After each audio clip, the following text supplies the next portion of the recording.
Milenio 3, en la cadena SER, con Iker Jiménez.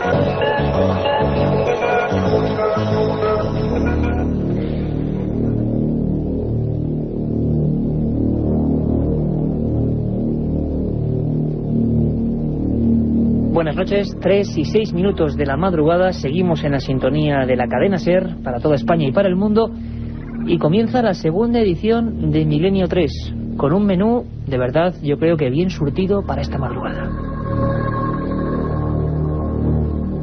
Un equipo con Katia Rocha, Carmen Porter, Carlos Barroso y este que os habla, Iker Jiménez, y a los mandos técnicos de esta nave de misterio y radiodifusión, don Carlos Nicolás.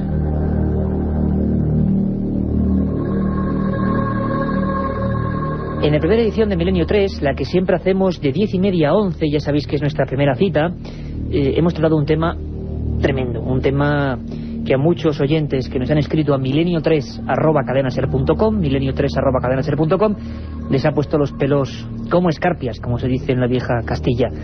La historia terrible de la muerte de José Tomás Reina Rincón, los documentos sobre el vaciado que le habían hecho y la siniestra sombra de los ladrones de órganos, de los secuestradores de vidas, pues flotando sobre el ambiente. Una historia que nos ha dejado un pozo amargo, pero que significa la existencia del otro lado del misterio. Ahora, quizás variando un poco el turno, el rumbo, alejándonos más de lo policial, vamos a entrar de lleno en algunos asuntos puramente paranormales. Siempre os lo digo, Milenio 3 es un programa de periodistas de investigación que apasionan, o que les apasiona, o que les gusta, o que les atrae lo desconocido. Y lo desconocido es un poliedro con muchísimas caras, que no solo son los fenómenos extraños, son muchísimas más cosas. Y ese es el ejemplo que queremos dar en estas noches, y agradeceros como siempre la increíble fidelidad que nos estáis mostrando. Dejamos lo policial a las 11 de la noche, con Manolo Molés, con los forenses, con los abogados como el señor García Marcos, y nos adentramos en un suceso que ha conmocionado a una ciudad española, Ceuta.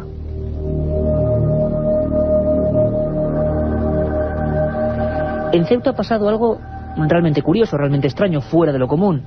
Son las 3:08, esto está en completa penumbra y creo que es el mejor momento para informar a la audiencia con datos frescos. Adelantábamos algo en la primera edición, un pequeño adelanto.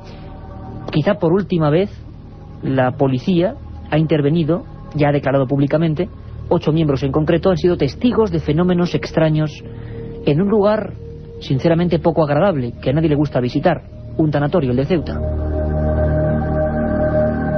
Al parecer, los sollozos y lamentos de una mujer, ni más ni menos. Algo tan evidente que se acompañaba de golpes que impulsaban incluso algunas puertas, algunas paredes, llevó a que la policía local de Ceuta, encabezada por Ángel Gómez y secundada incluso por el cuerpo de bomberos, intentando ver los subterráneos, ver qué ocurría, ver si eso podía ser algo lógico, pues tuvieron toda una noche en vela prácticamente a las personas que allí estaban, 2 de ellas trabajadoras, las vamos a escuchar, y que realmente tenían el alma en un puño. Esas voces de mujer hicieron algo insólito. Según tenemos los primeros informes en la mano, se desplazaban, es decir, la policía acudió al primer piso y se oían por el segundo piso, con diversos golpes o pisadas. No había nadie en el tanatorio, absolutamente nadie.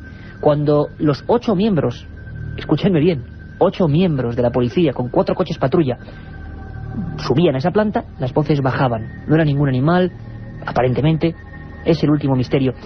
Y al César lo que es del César. Se habla mucho, se comenta, pero el primer medio de comunicación, los primeros periodistas que hablan con los testigos y que nos traen todas las noticias frescas, son los de Cadena SER Ceuta, nuestros amigos de Cadena SER Ceuta.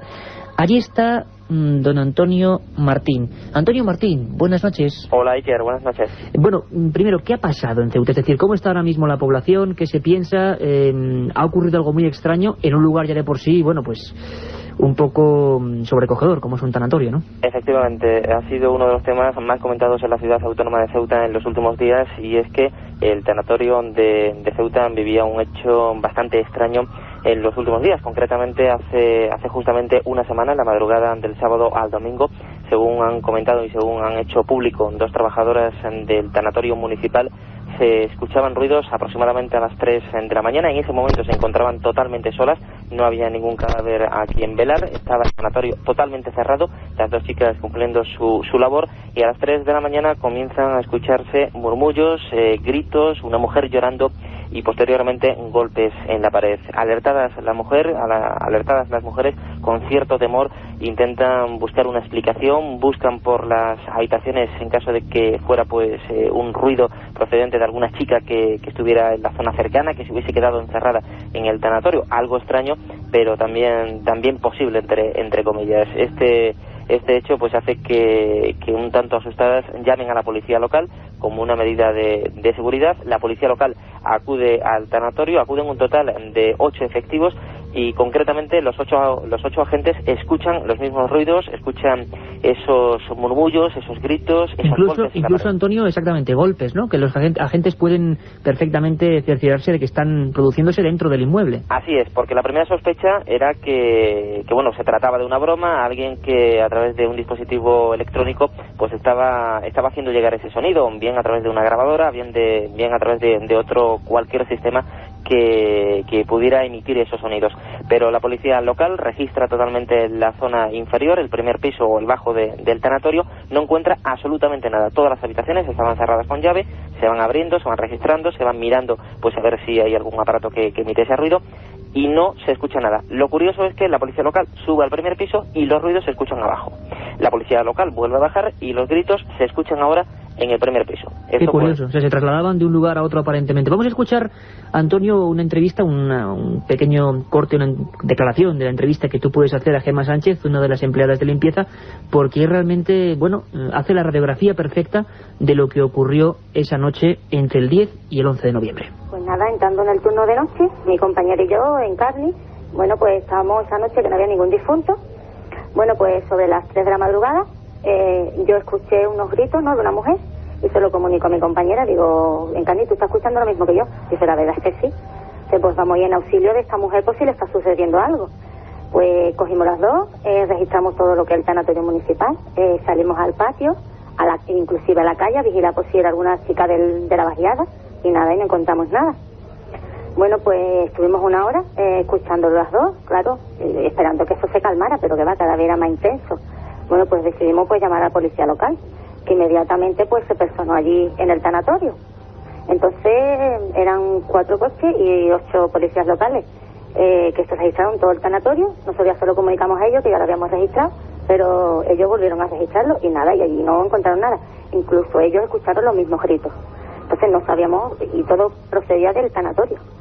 Y nada, y registraron todo y allí no encontraban nada, y allí los gritos seguían y seguían. Se marcharon, fueron a la Duca para inspeccionar toda aquella parte por arriba y allí no se encontró nada. Se fue la policía y llegó el chico que estaba vigilante en la Duca esa noche a ver qué es lo que nos sucedía o si podía el muchacho ayudarnos o algo. Y entrando en el tanatorio él, pues escuchó todos los mismos gritos, incluso ya eran más fuertes y con golpes en las paredes. Ya eran golpes y aquello ya era horroroso, allí no se podía estar. Y nada, pues el mismo chico dice, bueno, pues yo voy a volver a llamar a la policía local. Y entonces él volvió a llamar desde la misma Duca a la policía para decirle pues que eso estaba peor y que allí, como voy a dejar a estas dos muchachas allí. Entonces nada, la volvió a llamar y volvió a venir la policía local. Y ya, pues ahí, sobre las 6 menos cuarto, ya se calmó y se cortó. Una noche realmente especial, movida. Podemos estar hablando incluso de la última intervención de las fuerzas de seguridad del Estado en un caso aparentemente, supuestamente paranormal. Pero sin embargo, Antonio Martín, periodista de la cadena SER en Ceuta, parece ser que no era la primera vez, ¿no?, que ocurrían hechos similares. Efectivamente, al menos así nos lo contaban ante los micrófonos de Radio Ceuta de la cadena SER esta misma semana Gemma Sánchez, la trabajadora del tanatorio. Hasta el momento no se había hecho público ningún ruido extraño, ninguna situación extraña dentro del tanatorio, pero como digo, así lo denunciaba Gemma Sánchez, que no era la primera vez que se escuchaban, no tan fuerte ni tan continuo como en esta ocasión ha ocurrido, pero no era la primera vez que en el tanatorio se escuchaban ruidos extraños. Escuchamos a Gemma Sánchez. Explicación, yo no le encuentro ninguna. Yo lo he dejado ahí, pero que yo no le encuentro ninguna explicación, la verdad se ha dicho. Ya no, tampoco me parece a mí que es la primera vez. Ha pasado anteriormente, lo que pasa es que tampoco ha salido a la luz como esto. Pero ya ha pasado, A mí me han comentado cosas, lo que pasa es que como nosotros somos los trabajadores y tal, lo hemos dejado ahí. ¿Cosas como qué, ¿no? Como gritos también, no hace mucho dicen, no sé si fue hace un sábado o el anterior, en un velatorio. Ya hace un año también han pasado cosas, pero claro, no ha salido como esto, porque es que esto éramos 11 personas. Y claro, y todos escuchamos lo mismo, vamos. 11 testigos que presenciaron, escucharon esos misteriosos lamentos de procedencia desconocida. Antonio Martín se dirige a hablar con el jefe de policía, don Ángel Gómez. Y, Antonio, ¿cuál es la actitud que te encuentras ante la policía? Parece ser que el tema fue tomado en serio, ¿no?, en un primer momento. El cuerpo de la policía local esa misma noche, también con cierto temor por parte de los agentes, acuden rápidamente, como contábamos, al tanatorio. Son testigos también de este hecho. La policía local intenta solucionar. Una vez que cesan los ruidos, pues la policía local finaliza su servicio. Al día siguiente deben rellenar un parte con todo lo ocurrido. Así lo hacen, firman en el parte los 8 agentes que acuden a este hecho.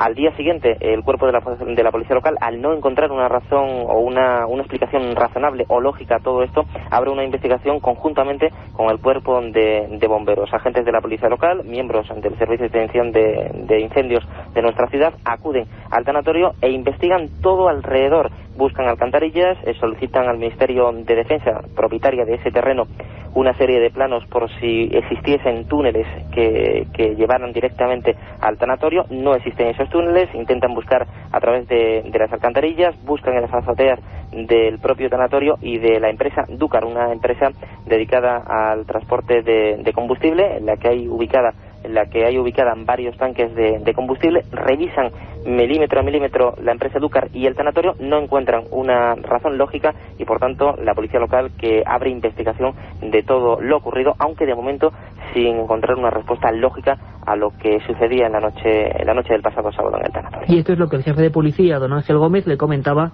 a Antonio Martín para los micrófonos, los primeros que informaban del asunto de la cadena SER Ceuta. Me dijeron de su propia voz que efectivamente llegaron al tanatorio sobre las 4 de la mañana, 3:30, y escucharon como lamentos, como gritos, como alaridos de una mujer y golpes, y que subieron a la planta primera de arriba del tanatorio, donde parecía que procedían los ruidos, y entonces se escuchaban más abajo, y que bajaron a la primera planta y que se escuchaban arriba, y que el tanatorio no había ningún velatorio en ese momento, ningún finado en ninguna de las 3 salas, que estaba totalmente vacío, que se hizo un registro del tanatorio y no encontraron a nadie, que hicieron un registro en las inmediaciones tampoco. Y ayer por la mañana, pues la unidad de intervención rápida nuestra de la UIR se personó en las inmediaciones del tanatorio y a ver qué podían averiguar sobre el tema en la playa, a ver si había algún túnel, si había algún animal muerto que pudiéramos dar. Y bueno, en el parte que me cursan hoy sobre esto, me reflejan que hicieron una batida por la playa, no observando ningún túnel que conectara o que tuviera acceso a la instalación. Y los vecinos del lugar también manifiestan que no hay túneles, y en el interior también de la antigua Dúcar también hicieron una batida y tampoco encontraron nada. Podía haber pues un animal muerto, una gata que hubiera parido, que bueno, intentando buscar una explicación lógica y razonable que no sea paranormal ni parapsicológica a este tema. También los bomberos estuvieron en el lugar, se abrieron varias arquetas, se abrieron varias canalizaciones y tampoco el resultado negativo. No se ha podido determinar, me dice el subinspector que llevó este caso en el día de ayer, que haya una causa lógica para los hechos narrados y los hechos ocurridos en días autorales hasta el momento. Yo desde luego lo tengo muy claro, que de aquí a un par de días voy a dar carpetazo a este asunto, lo voy a archivar y bueno, pues si no hay una explicación lógica al tema, esperemos que no vuelva a ocurrir. Para mí, en 20 años que yo de jefe de la policía, es la primera vez que ocurre una cosa de estas, y espero que no vuelva a ocurrir. Estas eran las declaraciones de don Ángel Gómez, jefe de la policía local de Ceuta. Lo decíamos antes, quizá la última intervención. De momento el misterio sigue ahí. Unos hechos realmente curiosos, diferentes y que hacía muchos años que no se producían. Si algo ocurre, está la SER, y si ocurre, desde luego, tema misterioso, está Milenio 3. Y en este caso estaba Antonio Martín con los micrófonos, con un excelente trabajo. Felicidades, compañero. La última hora, imagino que habrá nuevas noticias y seguimos de cerca esta historia. Por supuesto, si hay alguna noticia más, si se vuelven a escuchar ruidos o se encuentra esa respuesta lógica que se pretende dar a todo esto, por supuesto que informaremos a los oyentes de la cadena SER y especialmente a los oyentes de Milenio 3. Muchas gracias, Antonio Martín, y un fuerte abrazo desde Ceuta. Muchas gracias. La otra realidad. Fenómenos extraños. Misterios sin resolver. Milenio 3. En la SER. La otra realidad. Fenómenos extraños. Misterios sin resolver. Milenio 3. En la SER. 3:22, aquí estábamos con el alma en un puño y don Carlos Nicolás, el técnico, que me miraba un poco espantado con lo ocurrido en Ceuta, ni más ni menos que el jefe de la policía diciendo que sí, que él en 20 años no ha podido encontrarse con nada igual. Y es que cada día pasan cosas misteriosas, ¿verdad, Carmen Porter? Buenas madrugadas, Iker. Buenas madrugadas. Nos encontramos aquí, en la penumbra total, saliendo un poquito con esta música preciosa para recordar algunas cosas que pasaron un día como hoy. Antes, una cosa importante para la gente que nos escriba, ¿no? Pues sí, la gente que nos escriba a milenio3@cadenaser.com, milenio3 con número @cadenaser.com, o nos dejen sus mensajes en el contestador en el 915324532, 915324532. Sortearemos esta semana los Evangelios Apócrifos de Pierre Crepon. Un libro son de la editorial sensacional. Edad. Un libro sensacional. Mucha gente nos pregunta por esos evangelios que nos cuentan la otra historia de Jesús, la otra historia que no aparece en las Sagradas Escrituras, aquellos manuscritos que se eliminaron, tampoco sabemos por qué, en el siglo III, considerándose que no eran dignos de la historia divina. Esos son los evangelios apócrifos, y eso es lo que sorteamos. A todos los que a partir de ahora nos escriban, de aquí hasta el final del programa, leeremos algunos de los mails. 5 libros, Carmen, editorial Edad, los evangelios apócrifos de Pierre Crepon. ¿Y qué pasó, Carmen Porter, tal día como hoy? Hoy es 18 de noviembre. 18 de noviembre. Pues tal día como hoy, en 1096, Pedro I, rey de Navarra y Aragón, conquista Huesca. En 1809, el ejército español, organizado por la Junta Central, es derrotado en Ocaña. 1830, Bélgica se independiza de Holanda. 1851, se inaugura en París la Cité Napoleón, uno de los primeros barrios construidos con fines sociales. Ya en 1912 se declara el cólera en Constantinopla. 1940, Serrano Suñer se entrevista con Hitler. En 1948 se anuncia la creación en España de un Instituto de Humanidades organizado por José Ortega y Gasset y Julián Marías. En 1952, la UNESCO acepta el ingreso de España entre sus países miembros. 1965, el Papa Pablo VI anuncia la apertura de los procesos de beatificación de Pío XII y Juan XXIII. Unos años más tarde, en 1976, las Cortes españolas aprueban la Ley de la Reforma Política, que abrió el camino a la democracia. Y un Juan XXIII, Carmen, que hoy tiene mucho que ver. Luego hablaremos de ese papa que hizo profecías. 2 años más tarde, en 1978, el CSIC detiene a varios militares implicados en la Operación Galaxia, que pretendía consumar un golpe de Estado en España.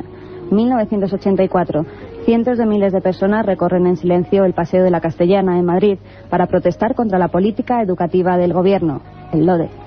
En 1995, el Vaticano considera irrevocable el no al acceso de la mujer a la ordenación sacerdotal, según una declaración de la Congregación para la Doctrina de la Fe, aprobada por Juan Pablo II, nuestro actual Papa. Y en 1998, la ciudad española de Santiago de Compostela recibe el Premio Europeo de Urbanismo. Todas esas cosas en el archivo del tiempo ocurrieron un día como hoy, un día que ahora se despereza, el 18 de noviembre, cada día es diferente. Nos preguntáis mucho por esos días que casi no están en ningún calendario, los del pasado más remoto. Ya sabéis que hemos hecho un fichaje de excepción, un buen amigo, el director de la revista de arqueología, Nacho Ares, con su Historia Perdida. Quedaros bien con este título, ¿verdad? Historia Perdida. En ella vamos a, en pequeñas píldoras, recorrer y trasladarnos a esos lugares, sitios, enclaves, piezas arqueológicas que guardan misterio. Y esta vez nos vamos a uno maravilloso, donde ha habido nuevos descubrimientos. Unos hombres de las cavernas pintaban extraños dibujos en Lascaux, en Francia. Vámonos para allí con Nacho Ares y la Historia Perdida.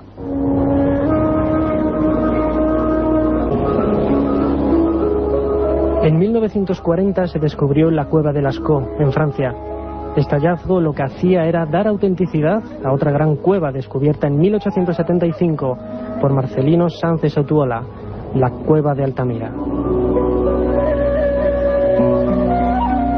La sensibilidad estética y la habilidad artística del que había pintado esos toros, caballos y bueyes hace casi 17.000 años desvanecía la turbia nube de primitivismo que hasta entonces había pendido delante del hombre del Paleolítico superior.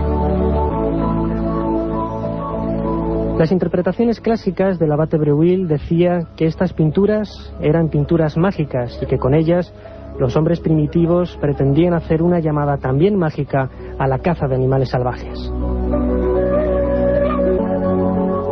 Sin embargo, las nuevas investigaciones han demostrado otra realidad mucho más insólita.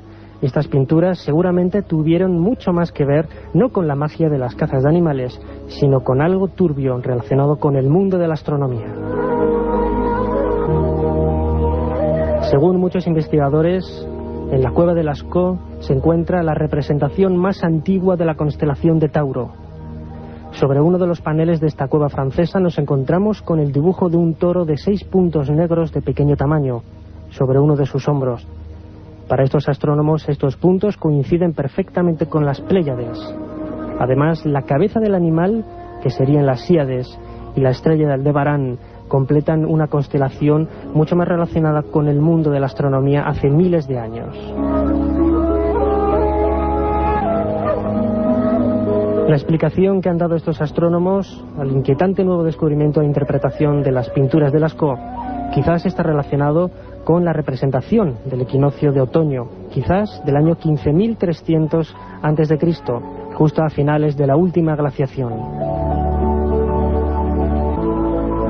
Con ello, las pinturas de Lascaux y otras pinturas rupestres en numerosas cuevas del resto del planeta identifican que el hombre primitivo tenía una serie de conocimientos astronómicos muchísimo más avanzados y sobre todo más siniestros de lo que habíamos pensado en un principio. La otra realidad. Fenómenos extraños. Misterios sin resolver. Milenio 3. En la SER. 3:29, Milenio 3, este es nuestro menú de cada noche. Ya sabéis, hay una primera emisión, un caso concreto, muchas veces relacionado con lo actual o con lo clásico, de 22:30 a 23, es decir, de 10:30 a 11, una hora antes en Canarias, y este programa de 3 a 4, nuestro magazine, Milenio 3, segunda edición. Maravilloso, ¿verdad? Nacho Ares, director de la revista Arqueología, y su Historia Perdida. La otra vez lo hicimos hacia Turquía, viajamos a Turquía, y buscábamos aquel plano misterioso de un almirante medio pirata de Constantinopla que había dibujado la Atlántida en el siglo XVI. La Antártida, perdón. La Atlántida no tuvo fortuna y de eso vamos a hablar en las noticias además. Pero ahora viajábamos hacia esa maravillosa cueva y quién sabe cuál será nuestro próximo destino en busca de la arqueología perdida.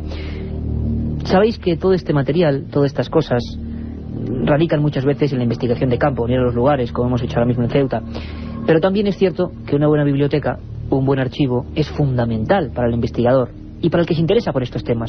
Y por eso, cada 7 días, más o menos a las 3:30, cogemos y abrimos el viejo pomo, la vieja manija de una inmensa biblioteca. Es la nuestra y la ponemos a vuestra disposición. La biblioteca de Milenio 3. La biblioteca de Milenio 3.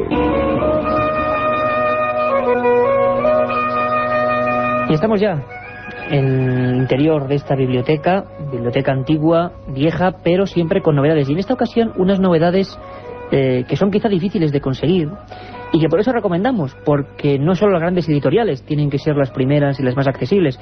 Hay grandes trabajos que se están realizando en pequeñas agrupaciones, en pequeñas editoriales, como digo, y que merecen toda nuestra atención. Es el caso de la editorial El Olivo, que tiene su sede en Jaén, y que ha hecho un magnífico trabajo. Su autor, Luis Miguel Sánchez Tostado. Luis Miguel es natural de Jaén y es diplomado superior en criminología por la Universidad Complutense. Tiene varios premios, algunos ensayos, y fijaros, este primer programa, la primera edición de Milenio 3, pues bueno, más criminológica imposible, con la extraña muerte de Reina Rincón. Pues bien, va sobre crímenes extraños, historias que no se pudieron descubrir. Hay una historia fascinante, que es una región, el Triángulo de Alcalá Real, en Jaén, donde la media de suicidios, de ahorcamientos, se multiplica prácticamente por más de 60 con respecto al resto del mundo. Hablaremos un día de ese lugar. Gente, familias enteras. Hay un caso de una familia que se cuenta en este libro, Crónicas del Crimen, Luis Miguel Sánchez Tostado, editorial El Olivo. Se cuenta, por ejemplo, una familia de 10 miembros, los 10 se suicidaron en el mismo olivo, en la misma rama. Es impresionante algunos de los estudios, trataremos el tema porque ahí hay un gran misterio, porque la mente humana, por ejemplo, de generación en generación realiza este tipo de cosas. Gente que se autoinmola, que se destruye repentinamente. Casos de este tipo analizados desde el punto de vista de la psiquiatría y la criminología y del investigador de campo, con recortes, con informaciones, con casos antiguos, algunos casos estremecedores, como una de las mayores matanzas ocurridas en España en el pueblo de Villanueva del Arzobispo, en Jaén, una historia terrible, un hombre que acabó con su familia de 9 miembros. Bueno, diablos humanos, auténticamente, recogidos en este libro. Conocer el crimen es bueno para evitarlo. Crónicas del crimen, Luis Miguel Sánchez Tostado, este editorial del Olivo de Jaén, nuestra recomendación de la semana. Y Carmen Porter nos trae uno de los libros bien resguardados del polvo, de las telarañas, es nuestro incunable de la semana. Las profecías del Papa Juan XXIII, de Ediciones Martínez Roca, y el autor es Pierre Carpi. Pierre Carpi es un periodista italiano que en 1976 tuvo el conocimiento de la existencia de unas profecías pertenecientes a Angelo Roncalli, que tomó el nombre de Juan XXIII al ser elegido sumo pontífice. Al parecer estos textos estaban en poder de una sociedad iniciática, la misma en la que años antes había ingresado Juan XXIII tras vivir una serie de experiencias sobrenaturales en Turquía. Carpi en un principio nos explica que él fue el primero en no creer en estas profecías. Esto es lo que dice el autor. Quien me conozca sabrá que siempre me he mostrado desconfiado e incluso belicoso frente a quienes especulan con lo oculto, con las disciplinas esotéricas. He desenmascarado toda tentativa de introducir la confusión en el ya demasiado confuso mundo de las llamadas cosas secretas. Es quizás esta misma coherencia la que me coloca en situación de avalar este libro. Pierre Carpi, Carmen, con las profecías de Juan XXIII y una portada enigmática donde las haya. Sí, es como una especie de retrato, un dibujo del Papa Bueno, del Papa Juan XXIII. También Iker he rescatado alguna de las profecías que en él se cuenta. En el libro se narra una extensa lista de premoniciones que abarcan desde 1935 hasta el año 2033. En ellas, y según dice el autor, hay algunas que ya se han cumplido, como es la Segunda Guerra Mundial, la muerte del Papa durante el concilio o el suicidio de Hitler. Eso lo dijo antes Juan XXIII, antes de que ocurriese. Exactamente. Con respecto a esta última, el suicidio de Hitler, Juan XXIII en su profecía dice: el hijo de la bestia ha sobrevivido a 3 atentados, no al cuarto. Le sirve para matar a quienes odia, pero le llega a su fin. Encerrado en su cubil, abrazado a la mujer de otro, sobre su muerte, misterio. Hay que combatir y esperar porque el usurpador se crucificará solo en la falsa cruz. Solo entonces habrá paz. También hay otras profecías, Iker, que dice el autor que están por cumplirse, como que una mujer será presidente de los Estados Unidos, que el continente africano caerá en manos de un dictador, o que en el año 2033 será el año del juicio final. El año 2033. Exactamente, Iker. Esperemos que no sea así. Nos así. Quedan 31 años el equipo de Milenio 3, así que habrá que aprovechar. Misterioso libro, difícil de encontrar, Martínez Roca, Las profecías de Juan XXIII. Recomendable, ¿verdad? Sí. Al autor, Pierre Carpi. Eran nuestras recomendaciones. Siempre hacemos una pequeña pausa, 5 minutillos, para meternos en el mundo de los libros. Somos amantes de la cultura y amantes de los libros. Y repetimos, milenio3@cadenaser.com, con número, milenio3@cadenaser.com. Están llegando un montón de mails. Haremos un sorteo para llevaros 5 libros apasionantes. Pierre Crepon, Los Evangelios Apócrifos, las otras palabras que supuestamente dijo Jesús de Nazaret, ni más ni menos. Había noticias diversas. Empezábamos con Ceuta y empezábamos de una forma tremenda. Me hacían gestos algunos compañeros de los pelos de punta, como decíamos antes, esas voces extrañas en un tanatorio con la policía interviniendo, y aquí hemos tenido sus testimonios. Sin embargo, no va a ser el único testimonio que aparezca hoy en esta noche de madrugada en Milenio 3. Nosotros solemos seguir las noticias, es decir, una cosa es que surja una historia y otra es que nos olvidemos de ella. Hay que seguir a veces la pista para saber si realmente pisábamos en suelo firme. En Badajoz, y os acordáis de Andrés Herrera, nuestro corresponsal, nos hablaban de varios incidentes también remitidos a la policía. Realmente un fenómeno significativo, que hacía tiempo que no se producía. Agentes llegando a lugares, ya no estaba el OVNI, pero muchas personas de varias barriadas realmente habían vislumbrado un objeto circular extraño. Pues bien, gracias a otro compañero nuestro, David Álvarez, uno de tantos informadores que tenemos por toda España, hemos podido contactar con Ignacio, uno de tantos testigos, miembro de la seguridad de un parque tecnológico donde se aproximó ese supuesto objeto volante no identificado. Estas son las palabras de Daniel contándonos qué es lo que vio. Estaba yo con el compañero y vi lo que es un objeto volado con una franja en el fondo azul rápidamente. Me quedé lo que es alucinado, sorprendido. El compañero que estaba conmigo que lo vio, lo que es pasar. Decirle yo, che, mira, y verlo. Una visión fugaz, una especie de óvalo, algo extraño que pasó rápidamente y que es lo mismo que describían otras muchas personas de diversas barriadas de Badajoz. Ponemos esto en antena porque queremos saber si alguien más ha sido testigo. Hemos recibido varios apuntes de esas luces misteriosas, no solo en Badajoz, sino incluso en la provincia de Cáceres. Al parecer algo atravesó hace unos 10 días esa zona y queremos recopilar su información. Ya sabéis que Milenio 3 lo hacéis también vosotros, con vuestra participación, con vuestras ilusiones y sobre todo con vuestras noticias que ocurren en cada región. Tenemos más de 400 informadores en diferentes puntos de España y creemos que esa es la savia, la sangre, para que este programa siempre tenga los últimos documentos. Ya sabéis que otro de nuestros platos fuertes eran las leyendas españolas, algunas maravillosas y algunas con mezcla de verdad. Yo os puedo decir que esta historia que vais a escuchar ahora es una de las que a mí más me ha impactado. La recogí en un pueblecito de Extremadura maravilloso, Garganta la Olla. Y os voy a tener que acostumbrar, os digo, porque hay leyendas que tienen nombres y apellidos, leyendas protagonizadas por personas como vosotros, como yo, como cualquiera que le esté escuchando la cadena SER. Yo no sé si hay parte de fantasía, si realmente ocurrió así, pero lo cierto es que hay una persona, hay una tumba hoy, en ese pueblecito de Garganta la Olla, con una fotografía, José Pancho Campo, testigo de algo completamente sobrenatural, algo que le llevó a la tumba. Es una historia increíble. Es nuestra leyenda española de la semana.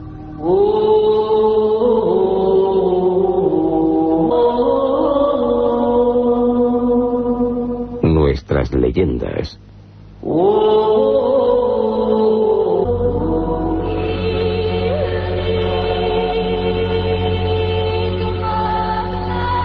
En la comarca de la Vera, con sus soportales de madera y sus balcones siempre repletos de macetas, no se conoce el bullicio ni las prisas. Al socaire de la iglesia, los más viejos, sabios después de tanto tiempo en el campo y las montañas, se reúnen cada tarde para recordar algunas historias que merecen ser rescatadas del olvido. Allí, sentado en el banco de piedra, escuché hace muchos años este relato que todos juraban verdadero.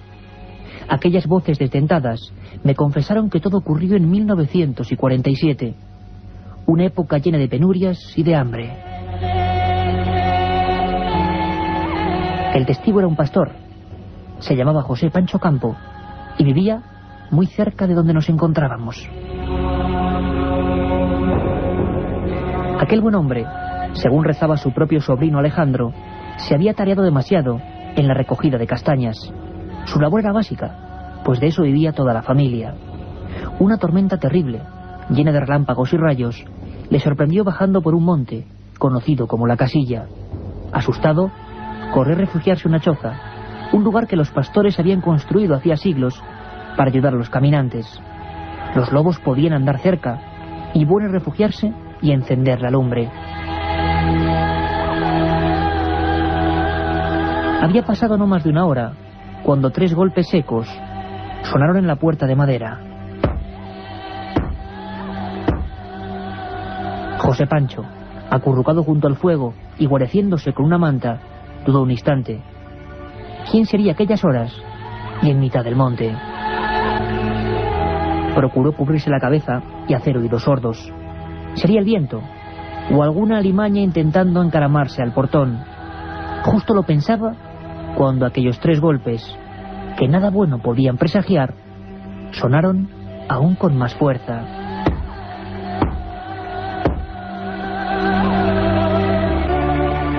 Decidido a plantar cara, se levantó y, estando erguido, escuchó una voz de mujer, alguien que se lamentaba diciendo: «Tengo frío, tengo frío».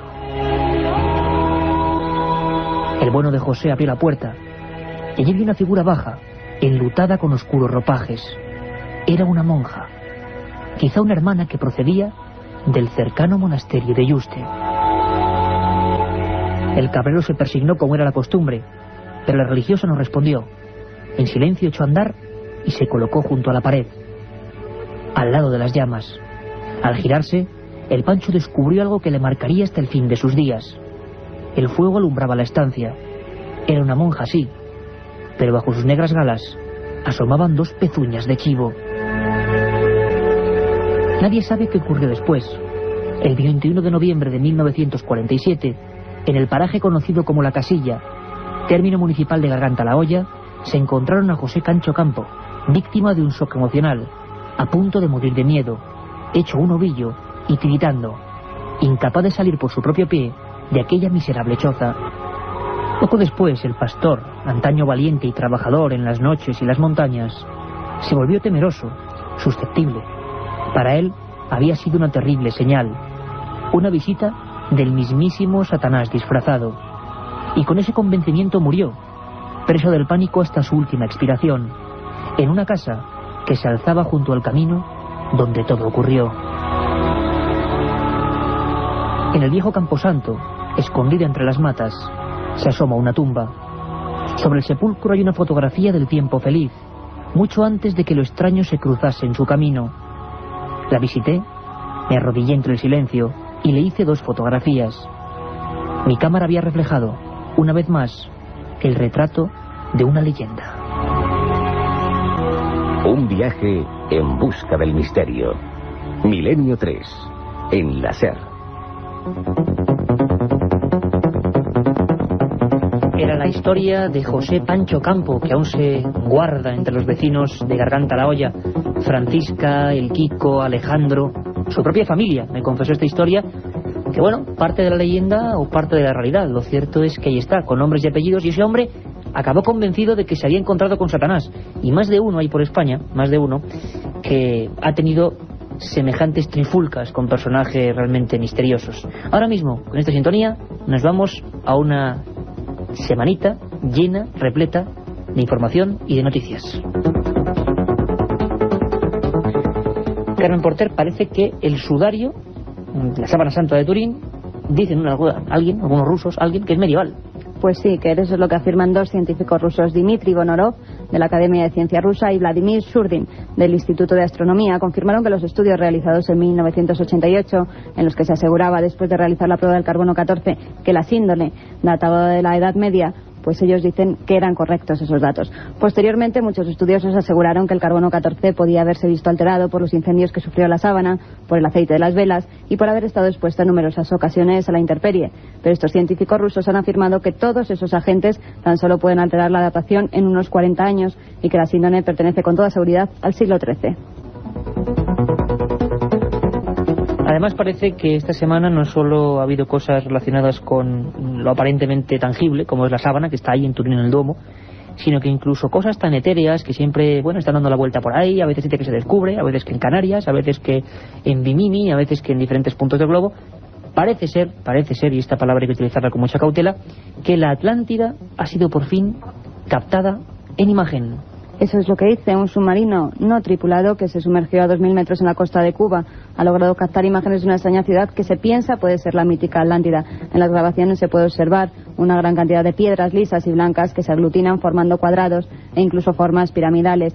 Según ha declarado un portavoz de la empresa canadiense Comunicaciones Avanzadas Digitales, que se dedica a detectar naufragios y son los que han obtenido estas imágenes, esas formaciones son un misterio. La naturaleza no puede haber construido nada tan simétrico. El descubrimiento inmediatamente provocó la hipótesis de que se tratará de la Atlántida, la mítica ciudad descrita por Platón en el año 360 a.C. Pero Iker, por el momento los estudiosos no se han posicionado y aseguran que hace falta mucho más análisis para aceptar esta hipótesis.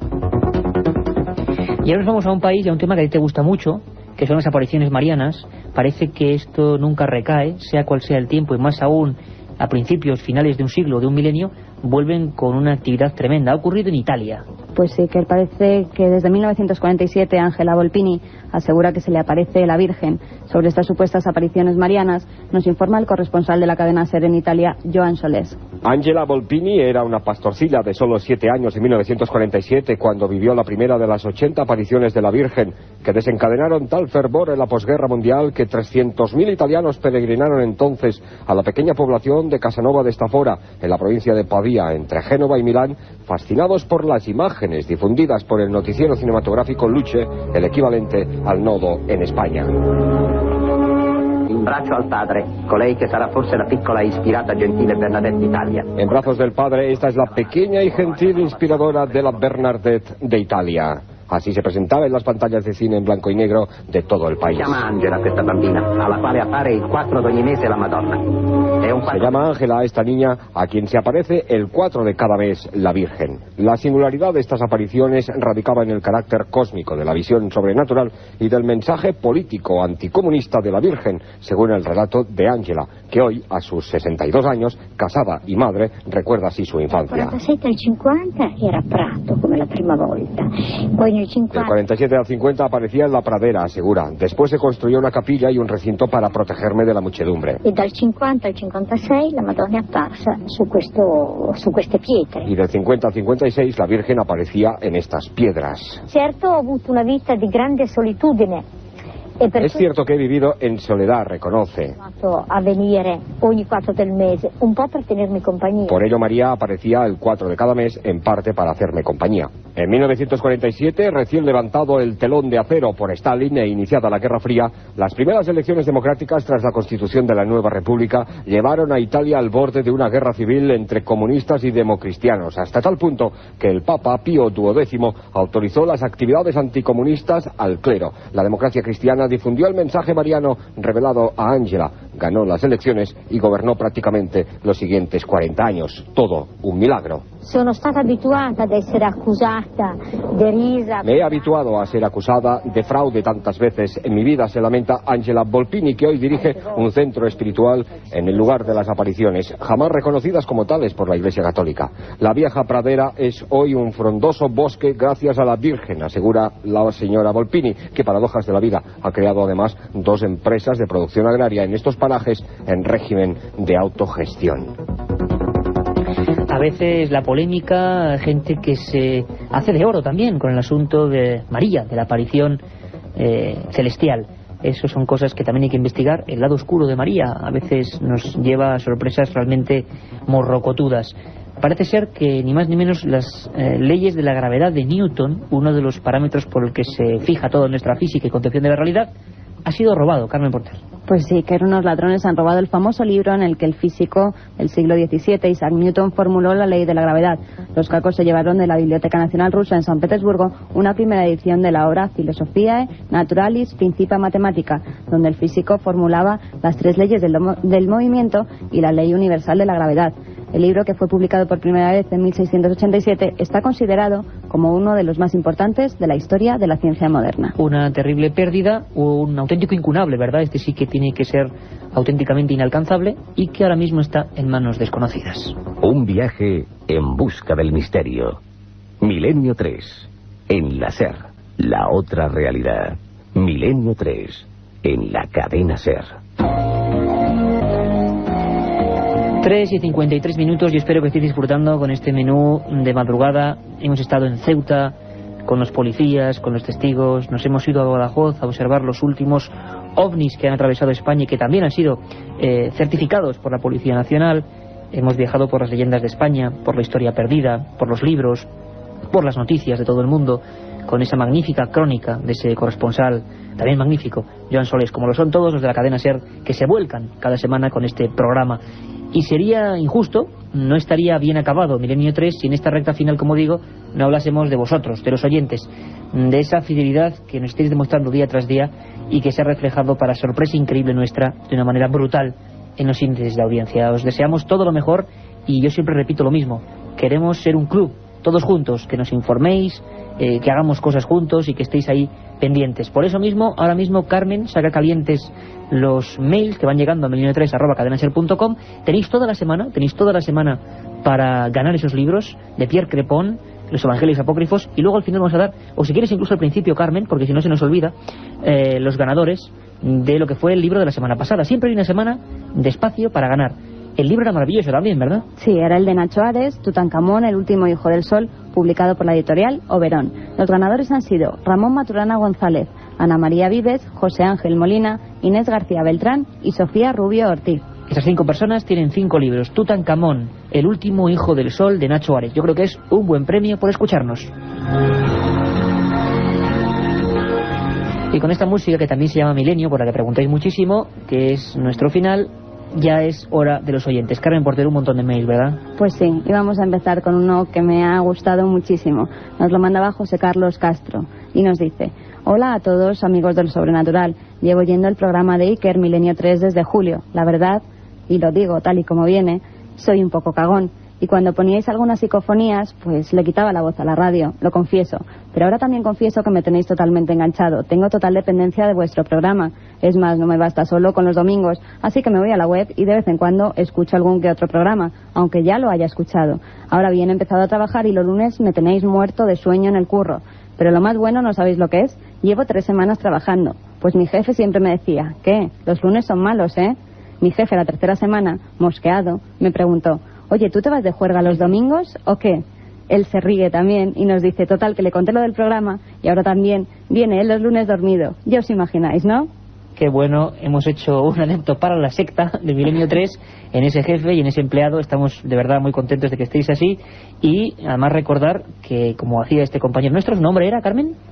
José Carlos Castro. José Carlos Castro, hay que decirle a buen amigo José Carlos que, bueno, pues tiene una web, ikerjimenez.com o milenio3.net, ikerjimenez.com, www.antes, por supuesto, donde están los programas, creo que son 12 o 13 ya, de Milenio 3 a cualquier hora a raíz de Internet. Carmen, más mails. Mara nos mandó un mail y nos dice que me gustaría que alguna vez tratáis el tema del destino y de la suerte.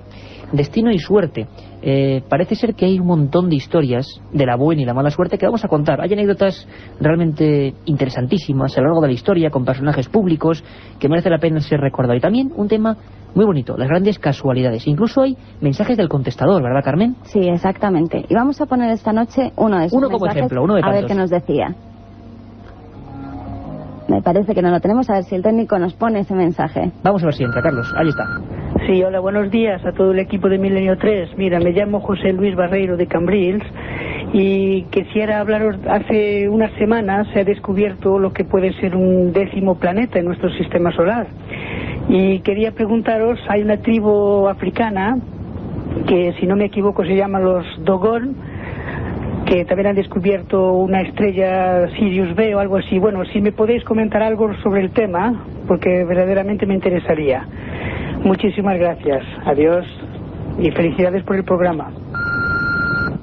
Pues muchas gracias a este amigo y a tantos otros cientos de personas que nos habéis dejado mensajes en ese contestador a disposición de todos los amigos de Milenio 3. Es el 532-4532 con el 91 delante, 532-4532, y por supuesto también entráis en todos los sorteos de Milenio 3.